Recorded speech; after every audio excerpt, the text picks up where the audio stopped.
ఇప్పుడు చేస్తున్న యాక్షన్ గురించి మాట్లాడాలి అంటే తెలుగులో ఫర్ ఎగ్జాంపుల్ నేను టీవీ చూస్తున్నాను అని అంటాం. ఎప్పటి నుంచో జరుగుతున్నా కూడా నేను 2 గంటల నుంచి టీవీ చూస్తున్నాను, నేను నెల రోజుల నుంచి టీవీ చూస్తున్నాను అని అట్లా చెప్తాం. సో ఇప్పుడు జరుగుతున్నదైనా ఎప్పుడో స్టార్ట్ అయ్యి అప్పటి నుంచి ఇంకా జరుగుతున్న యాక్షన్కైనా కూడా నేను టీవీ చూస్తున్నానని అంటాం. వేరే ఎక్స్ప్రెషన్ ఏమి ఉండదు. కానీ ఇంగ్లీష్లో అలా ఉండదు. ఇంగ్లీష్లో ఎట్లా ఉంటుందంటే ఇప్పుడు నేను టీవీ చూస్తున్నాను అంటే ఐఆమ్ వాచింగ్ టీవీ అంటారు. ఇప్పుడు జరుగుతున్న దానికి ఐఆమ్ వాచింగ్, అది ప్రజెంట్ కంటిన్యూస్.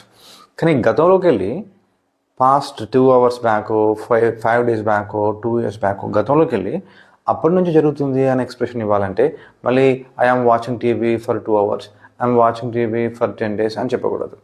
ఎట్లా చెప్పాలి అంటే I have been watching TV for 2 hours, for 10 days, for 10 years అని ఇలా చెప్పుకోవచ్చు. అంటే గతంలో స్టార్ట్ ఒక యాక్షన్ జరుగుతూ జరుగుతూ జరుగుతూ ఇంకా ఇప్పటికీ జరుగుతూ ఉంది అని చెప్పాలి అంటే ప్రజెంట్ కంటిన్యూస్ టెన్స్ కాకుండా ప్రెజెంట్ పర్ఫెక్ట్ కంటిన్యూస్ టెన్స్ వాడాలి.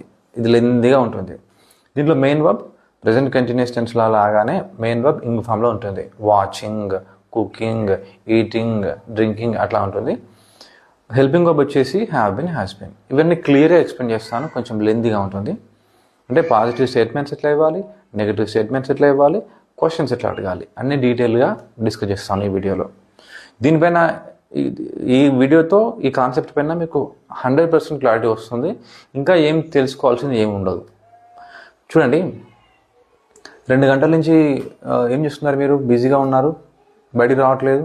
2 గంటల నుంచి అంటే ఎదుటి వ్యక్తి ఆల్రెడీ 2 గంటల నుంచి అన్నాడు, అప్పటి నుంచి అన్నాడు కాబట్టి మనం సో ఐఆమ్ కాదు 2 గంటల నుంచి నేను టీవీ చూస్తున్నా, కొంచెం నాకు వినవల్లే, మీరు వచ్చింది నేను చూసుకోలేదు అని అంటాం కదా. అప్పుడు I have been watching TV for 2 hours. అదే విషయం. ఇది అందరికీ అప్లై అయ్యాలి, అన్ని సబ్జెక్ట్స్కి. సబ్జెక్ట్స్ అంటే ఎవరి గురించి మాట్లాడతాం మనం? I, we, you, they, he, she, it. ఈ 7 సబ్జెక్ట్స్ ఉంటాయి.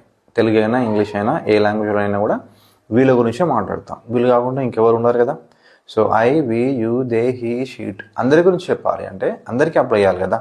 ఓన్లీ ఐ గురించి చెప్పడం వస్తే సరిపోదు కదా, అందరి గురించి చెప్పడం రావాలి. నేను చూస్తున్నానంటే ఐ హ్యావ్ బీన్ వాచింగ్ కదా. మరి మేము చూస్తున్నామంటే we have been watching TV for 2 hours. You have been watching TV for 2 hours. They have been watching TV for 2 hours. He has been watching TV for 2 hours.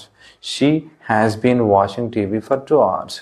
It has been watching TV for 2 hours. So I, we, you, దేలకి have been వాడడం, he, she, ఇట్లకి has been వాడడం. So washing ప్లేస్లో వేరే verb ఏదైనా పెట్టుకోవచ్చు. For 2 hours అన్నాను, 2 hours కాకుండా మీరు 4 days, 5